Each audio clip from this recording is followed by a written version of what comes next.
Hello, Jungle Explorer here, and today I'm going to be talking about this little cheap car dash cam that I bought off of Amazon.com. Not too long ago I did a review on another one, this one right here, and I'll throw a link at the top of the screen that'll just pop up right now that you can click on and go watch that review of this one right here if you're interested in it. I wasn't too impressed with it. It only cost $18, and you know, it did okay and it worked, so it's hard to smash that, but you know, it just wasn't up to the quality that I needed, that I felt I needed. So I thought I'd spend a few dollars more, and I went up to a $24 mark and bought this off Amazon.com, hoping that I'd just get a little bit better video quality out of it. So it came in a box, but it got smashed in shipping, and the box was completely beat up and completely crumbled, so I threw it away. But this is what came in the box with it. It came with a little camera, the little dash mount, a little USB cord, and a little charger. So, you know, this one over here, it came with a long, I guess it's to put it in the rear of the car, charger, and a USB cable to connect it to the computer with. So, you know, that's what this one came with. So anyways, there you have both of them. They're both about the same size. This one's a little bit longer. This one, you know, prettier. It's blue, so basically these things work pretty easy. You just slide that in there as far as you can. It doesn't clip in or anything. It's just kind of pressured in there, and so you got that there. I took a trip with this camera. I went on vacation last week and I drove around with it, and I was really hoping for good quality video, but unfortunately the video that this thing produced was just significantly worse than this video. I mean, actually it made this video camera look actually really good.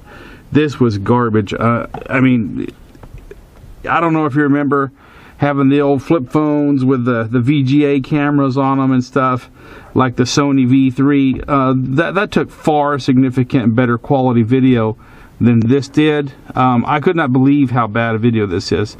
I mean, considering what you can get for 30 bucks, there's just really no reason why this couldn't have been a little better, but obviously it's not even worth buying. So I'm going to give you a little demonstration of it, and you know, let you kind of see what I'm talking about. So we'll go ahead and get it hooked up here on the dashboard for you. I'll go ahead and hook this one up right next to it, so you have kind of a comparison here. Now, the mounting systems are pretty much the same on both of them. Okay, so I've got both cameras set up here. I'm just going to do a little test drive for you to kind of give you an example of the different video qualities. I already know what they are, so I can talk about them. I've got the little SD cards in here, and so they're powered. I'm in my old 1998 Nissan Frontier stick shift pickup here. I love stick shifts, but this one has the power port that's powered by the key. So as soon as I turn this on, the cameras will come on. They should go straight into record mode. Got a little red dot here indicating that they're recording. If you look at the screens, and I don't know if you can see them with the bright sky in the background there, but you know, they're pretty much the same. They have the same little symbols and stuff. They both say 1080p on them, so you know, supposedly they're shooting 1080p. We've already, in the other video, you know, this one I already showed you, it's not shooting in 1080p, and it's not even shooting 720p. It's shooting something much lower. This one I haven't checked the video resolution on yet, so I don't know what it's shooting in, but we'll go ahead and see. It's hard to tell from these screens which one has a wider angle. I'm using the SJCam SJ7 Star action cam that's on my head here, and it is shooting a 1080p video in a widescreen format. So that'll give you something to compare this with. But I'm sitting here still on purpose so that you can look at the videos. I'm going to throw them both up on screen here, side by side. It's hard really to judge video when you're moving because of the way cameras work. It's hard for them to focus. So I'm going to sit here for a little bit and let you just kind of look at that landscape dead still so you can compare this one over here. I wish these had brand names. They're so cheap they don't have brand names. So you know, I'm just going to call this the right camera, cheap camera, and the left cheap camera. The $18 and the $24 here. So I know the video quality on this one here is usable. It's not good or great, and it's poor, but it's on the fringe edge of being usable. So far, what I've gotten from this camera is not usable. I mean, it's just not even worth even putting on. So I'm going to do a little drive here so you can kind of see how they do in a driving situation.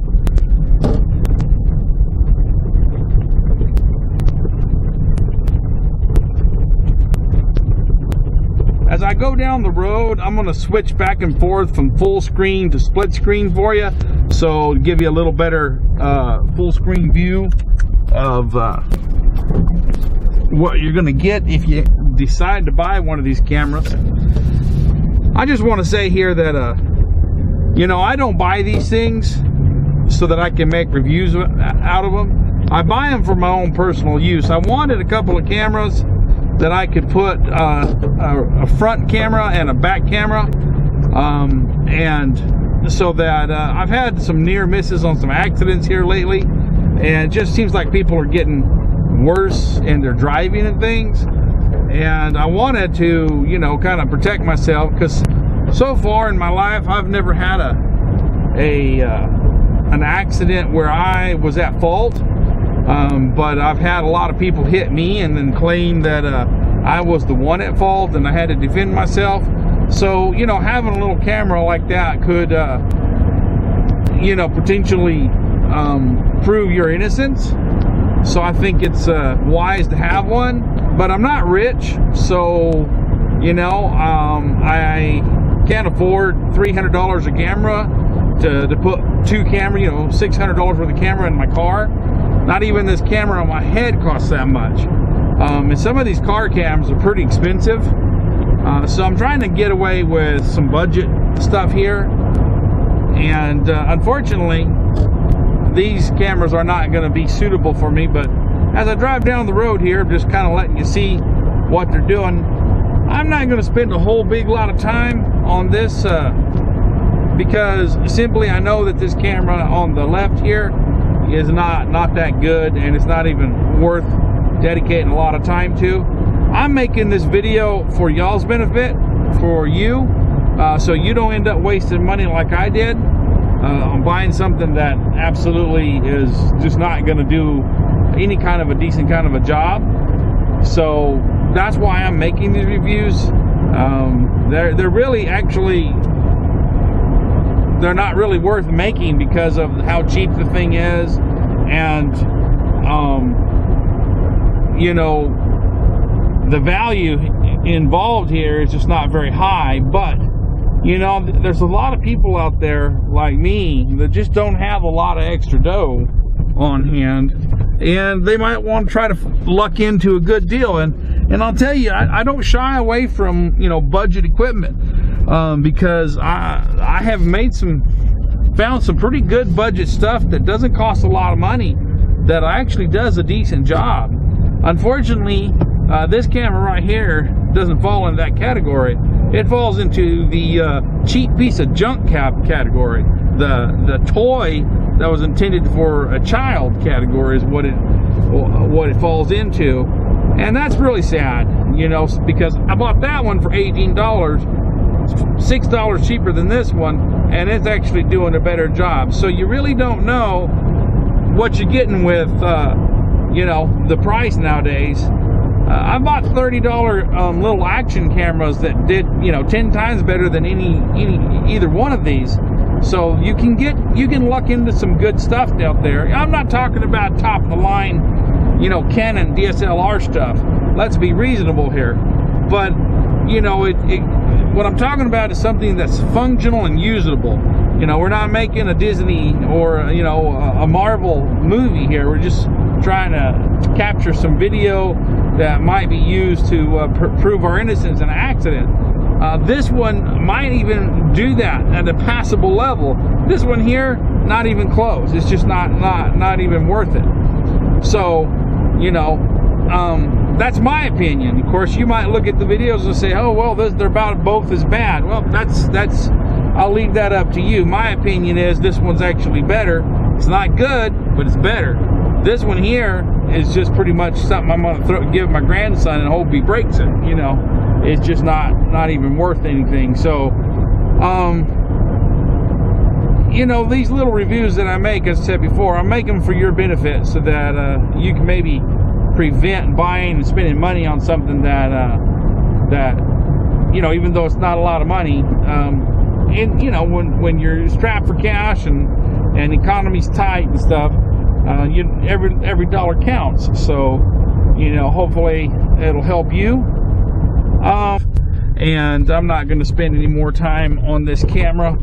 I'm not going to go through the features and the settings and stuff. It's just not worth it. It's not worth my time, not worth your time. The video quality is what matters, and unfortunately it fell off the ship, sunk to the bottom of the ocean in that category, so I'm not going to waste your time anymore. So if you've enjoyed this video and found it helpful, please like, subscribe, and comment. Until next time, the Jungle Explorer signing out.